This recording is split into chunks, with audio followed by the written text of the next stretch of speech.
उत्तराखंड का एक खास बुलेटिन देख रहे हैं आप और मैं हूं आपके साथ शिपन शर्मा। तो चलिए शुरुआत करेंगे बुलेटिन की।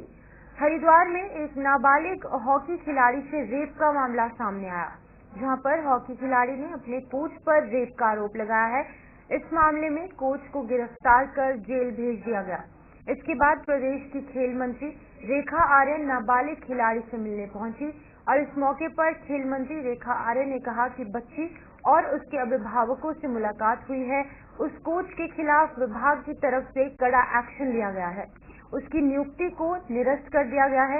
वहीं साई से उसके कोच से संबंधित सभी दस्तावेजों को निरस्त करने के लिए पत्र भेजा जा रहा है।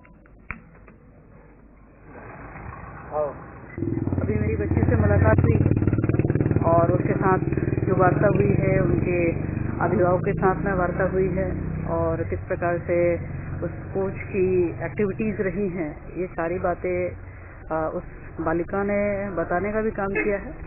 निश्चित रूप से ये अपराध क्षम्य योग्य नहीं है और विभाग अपनी ओर से ये निर्णय कर चुका है कि संबंधित कोच को जो विभाग की ओर से संविदा आधारित जॉब पर रखा गया था, सबसे पहले उसकी जॉब के आदेश को निरस्त किया जा रहा है।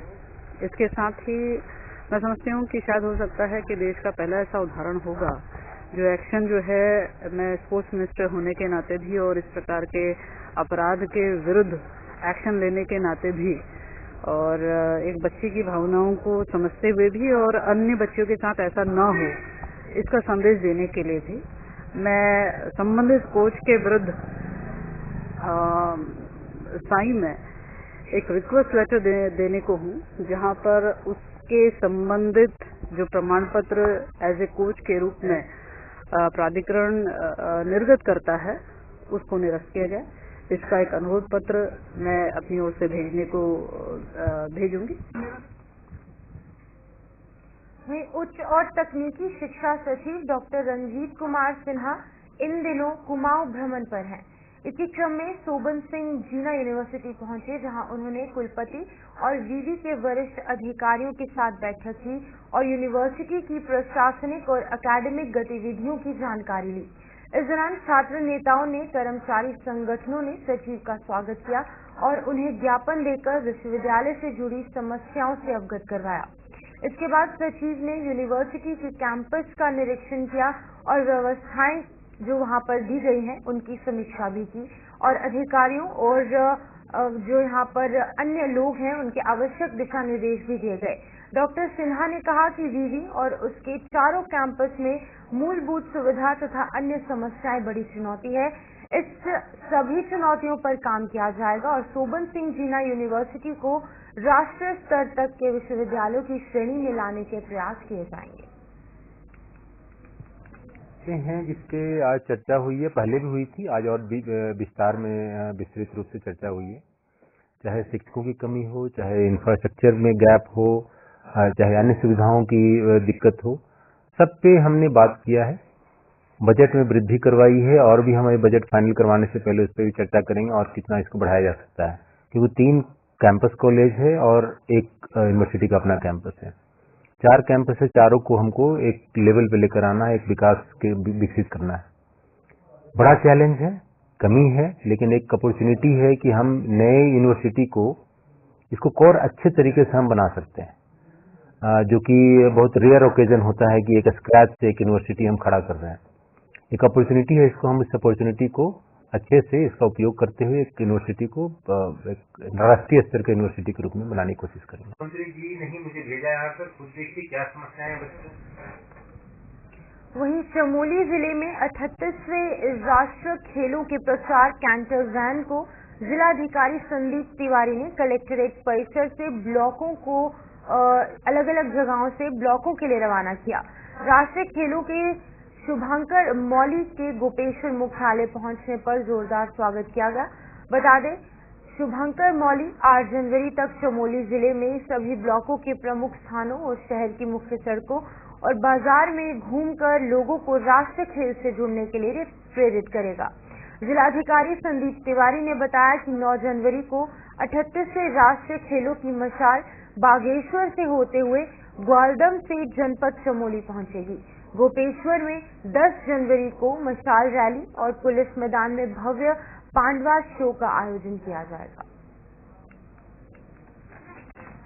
राष्ट्रीय खेल का जो शुभारंभ है वो माननीय मुख्यमंत्री जी ने हल्द्वानी से किया था और वैन कुमाऊं के जिलों से होते हुए आज हमारे मुख्यालय गोपेश्वर में आई है और इसमें जितने भी हमारे स्टूडेंट्स हैं, नेहरू युवा केंद्र से जुड़े हुए विद्यार्थी लोग हैं, वो आज आए थे और एक ये प्रचार प्रसार के लिए पूरे जिले में इसका भ्रमण होगा वैन का और जो मेस्कट है राष्ट्रीय खेलों का मौली वो भी इसके साथ ही है वैन के। और आगामी दिनों में 9 तारीख को पुलिस लाइन गोपेश्वर में एक बड़ा कार्यक्रम है राष्ट्रीय खेल के प्रचार प्रसार हेतु, जिसकी अनुमति राज्य निर्वाचन आयोग के द्वारा प्राप्त कर ली गई है और जितना भी हमारे यहाँ पे वैन जाएगी जहाँ जहाँ पे वहाँ पे तहसीलों में प्रशासन पुलिस उसका सुचारू आवागमन का कार्य करेगी। और क्योंकि उत्तराखंड को राष्ट्रीय खेल की मेजबानी मिली है तो पूरे प्रदेश के लिए बहुत गर्व की बात है और पूरा प्रशासन इसको बहुत अच्छे तरीके से कार्यक्रम को सफल बनाने के लिए कार्य तो हमारे पास में बहुत अच्छी अपॉर्चुनिटी है। पहली बार उत्तराखंड को इतनी बड़ी अपॉर्चुनिटी मिली है कि नेशनल गेम हम लोगों को ऑर्गेनाइज करना पड़ा है, तो सब लोगों में बहुत ज़्यादा खुशी और एक्साइटमेंट है। तो उत्तराखंड के राजाजी टाइगर नेशनल पार्क का एक टाइगर जम्मू के राजौरी क्षेत्र में देखे जाने की खबर को उत्तराखंड वन विभाग ने खारिज किया है। उत्तराखंड वन विभाग का कहना है कि फिलहाल इस बात की जांच की जा रही है, लेकिन राजाजी टाइगर नेशनल पार्क के डायरेक्टर के मुताबिक ये खबर सही नहीं है। इससे पहले भी 7 महीने उत्तराखंड से एक टाइगर हिमाचल तक जा पहुंचा था, लेकिन राजौरी में देखा गया tiger Rajaji tiger national park का है या कोई और, इस बात पर उत्तराखंड वन विभाग के अधिकारी जम्मू कश्मीर के वन विभाग से जानकारी ले रहे हैं। वहीं पर वन विभाग के अधिकारी ये भी मानते हैं कि वन्य जीव अक्सर खाने या फिर अन्य क्रम से लंबी दूरी तय करते हैं।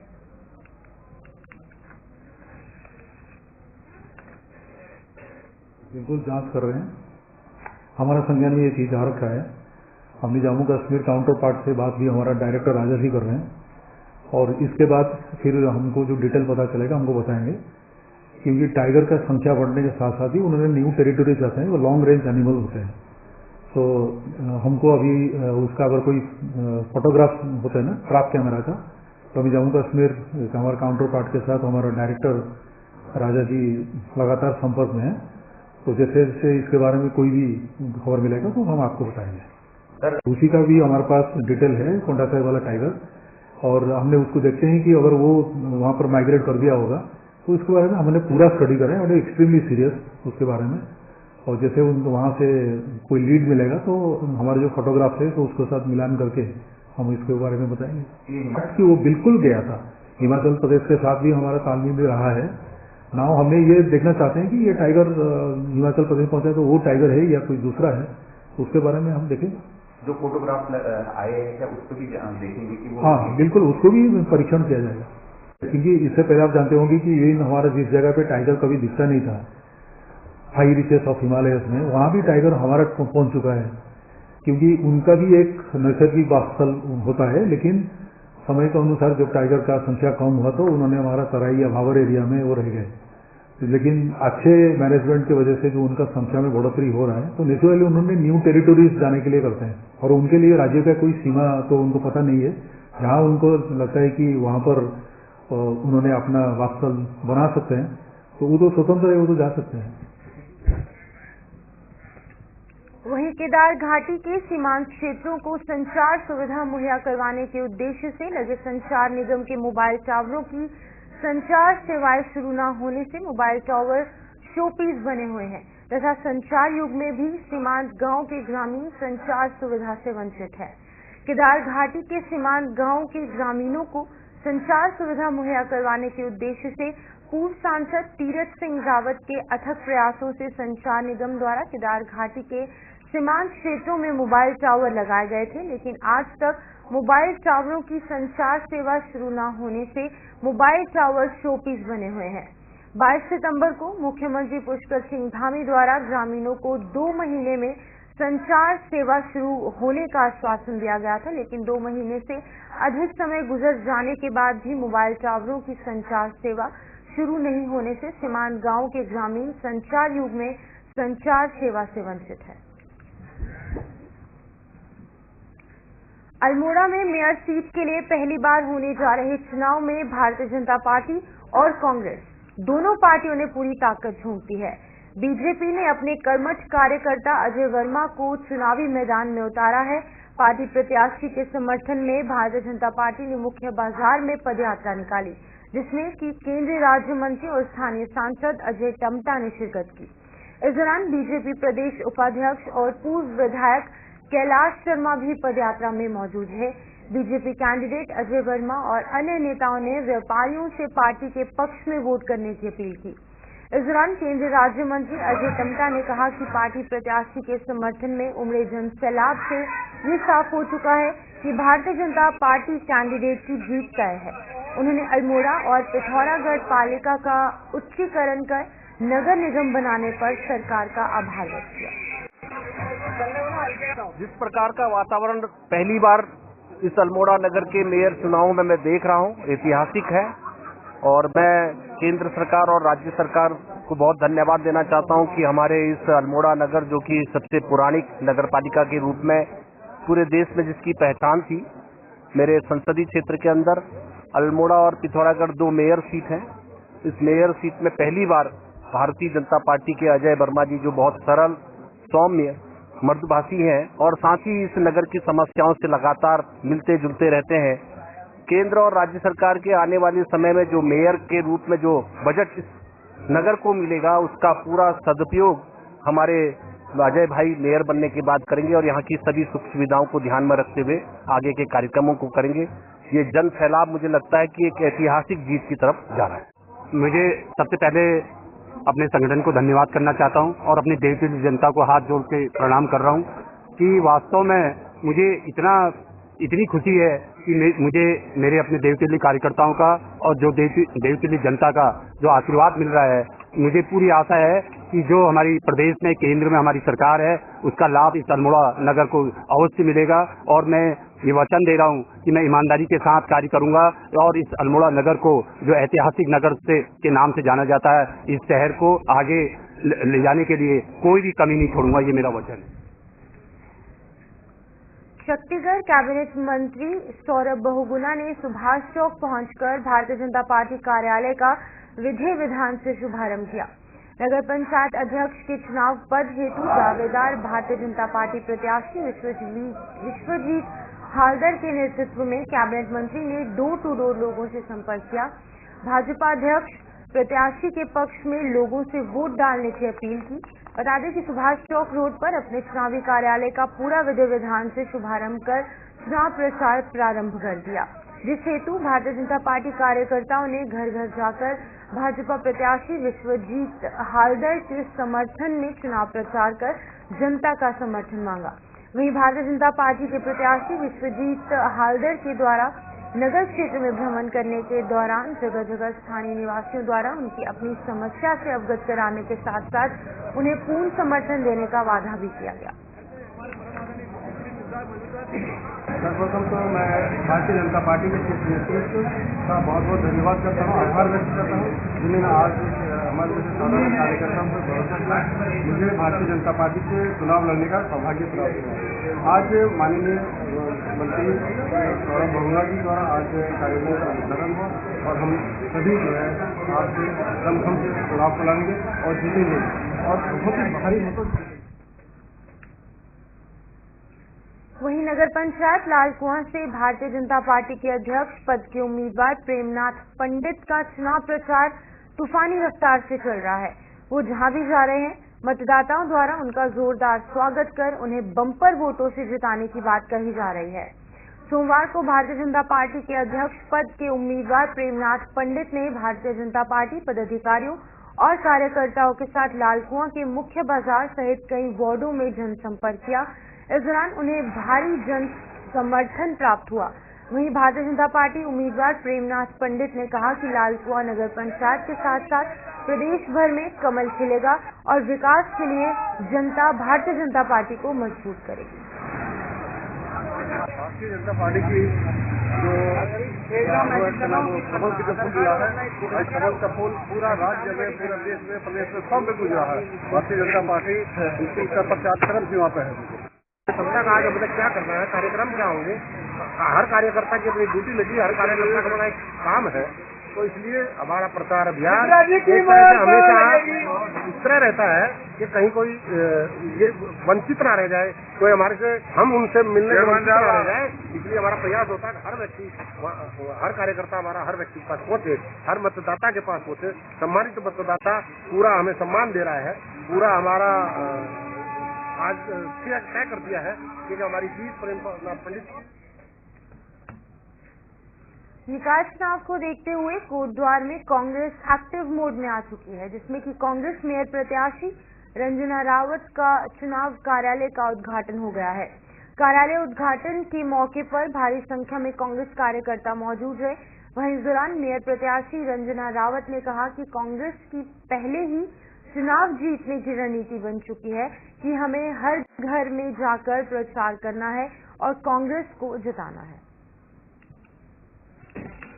कांग्रेस कार्यालय का उद्घाटन हुआ है और अब रणनीति बन चुकी है, पहले से ही बन चुकी है और आज बिल्कुल सिस्टमैटिकली उद्घाटन हुआ कार्यालय का आदरणीय कर्नल श्री रामरतन नेगी जी द्वारा, जो कि बहुत ही वरिष्ठ कांग्रेसी हैं और हमारे लिए बहुत गर्व की बात है कि वो आज अपनी इस बहन को यहाँ पे आए आशीर्वाद देने। मैं बहुत रामरतन नेगी जी का धन्यवाद देना चाहती हूँ, कर्नल रामरतन नेगी जी का।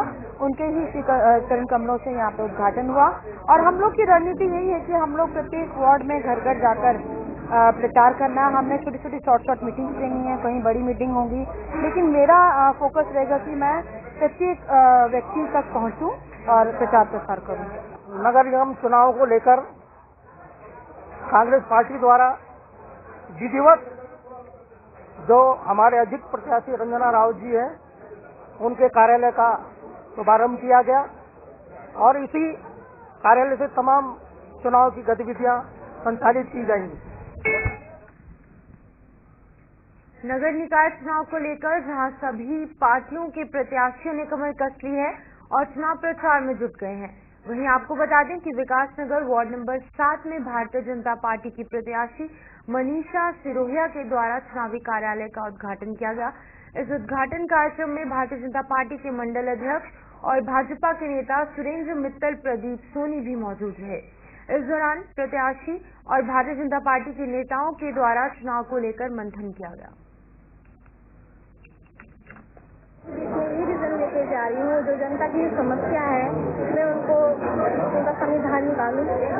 समाधान करूँ उनका, ठीक है। अब उन्होंने मुझे इतलाई सुन है कि उन्होंने मुझे चुना है, तो मैं भी उनके लिए कुछ करूँ। रात दिन उनके लिए मैं खड़ी हूँ, जिस समय वो मुझे बोलेंगे मैं उस समय खड़ी हूँ। पिछले जो 5 साल का जो कार्यकाल रहा उसमें कि आप वार्ड मेंबर आप फिर दोबारा जो है भाजपा के जो है आपको जो है नया प्रत्याशी बनाते हैं, ऐसे में उनसे हटकर आप जो वार्ड की समस्या है उससे कार्य करेंगे। जो कार्य उन्होंने नहीं किया मैं उस कार्य को करना चाहूँगी, और जो भी समस्या आएगी मैं उनको करना चाहूँगी। ज़्यादा तो देखो मुझे नहीं इतना पता है कि क्या है समाधान करूँगी। बहुत लोगों में उमंग है। आपने जो प्रत्याशी चुना है, भाजपा ने जो प्रत्याशी चुना है उसके प्रति लोगों में बहुत उत्साह है और जहाँ चेयरमैन और वार्ड मेंबर है सबके प्रति यहाँ लोग समर्पित है और मुझे उम्मीद है कि ये मतों से वार्ड मेंबर भी विजयी होंगे और चेयरमैन की प्रत्याशी पूजा गर्ग जी भी विजयी होंगे। लगातार आपके चेयरमैन प्रत्याशी आप भ्रमण कर रहे हैं, क्या रुझान आपको जनता से मिल रहा है? रुझान पब्लिक का एक तरफा भाजपा के साथ है, सबका साथ सबका विकास। सब चाहते हैं कि भाजपा है, केंद्र में भाजपा है, प्रदेश में भाजपा है, नगर पालिका में भी भाजपा है, सभी वार्ड भाजपा की जीत है, चेयरमैन भाजपा की जीत है, सभी विकास संभव भी है। निकाय चुनाव को लेकर क्या मैनिफेस्टो में किया गया है जो यहाँ पे प्रत्येक वार्ड को विकास के रूप में? देखो, मैनिफेस्टो तो भाजपा के हमारे मंडल के अध्यक्ष जी बताएंगे, खुद हमारे जिला महामंत्री प्रदीप सोनी जी बताएंगे। देखिए, मैनिफेस्टो यही है कि पूरे क्षेत्र का विकास हो, हर जगह सड़कें हों, व्यवस्था हो, बच्चों को हर योजनाएं जो सरकारी योजनाएं हैं उनका लाभ लोगों तक नहीं पहुंचता क्योंकि जानकारी नहीं होती। उम्मीद है कि इस कार्यकाल में, जो आने वाला कार्यकाल है, सारी योजनाओं का लाभ सब लोग उठाएंगे, उठा तो रही है और योजनाओं का लाभ उठाएंगे, ऐसी मुझे उम्मीद है। जनता के बीच में भारतीय जनता पार्टी का एक तरफा रुझान है। 1 से लेकर 11 वार्ड सभी प्रत्याशी हमारे जीत करके आने वाले हैं। साथ ही साथ जो 12वां कमल है चेयरमैन के रूप में, वो सभी प्रत्याशियों के साथ साथ नगर पालिका में विराजमान होने। वहीं सिख धर्म के 10वें गुरु श्री गुरु गोबिंद सिंह जी के प्रकाश उत्सव पर विकासनगर गुरुद्वारा समिति के द्वारा भव्य नगर कीर्तन का आयोजन किया गया, जिसमें कि खालसा पंथ के पंच प्यारे नगर कीर्तन में श्री गुरु ग्रंथ साहिब जी पालकी के आगे रहे। सिख धर्म की महिलाओं के द्वारा श्री गुरु ग्रंथ साहिब जी पालकी के आगे झाड़ू लगाकर सड़क को साफ करती नजर आई। वहीं पर गतका पार्टी के द्वारा शस्त्रों से अपने कर्तव्य दिखाए गए। श्री गुरु ग्रंथ साहिब जी की पालकी के साथ साथ बड़ी संख्या में श्रद्धालु भी मौजूद थे। पालकी में मौजूद ग्रंथी सिंह द्वारा प्रसाद वितरण भी किया गया। विकासनगर बाजार में नगर कीर्तन में शामिल लोगों के लिए व्यापार मंडल और व्यापारियों के द्वारा जलपान की भी व्यवस्था की गई थी।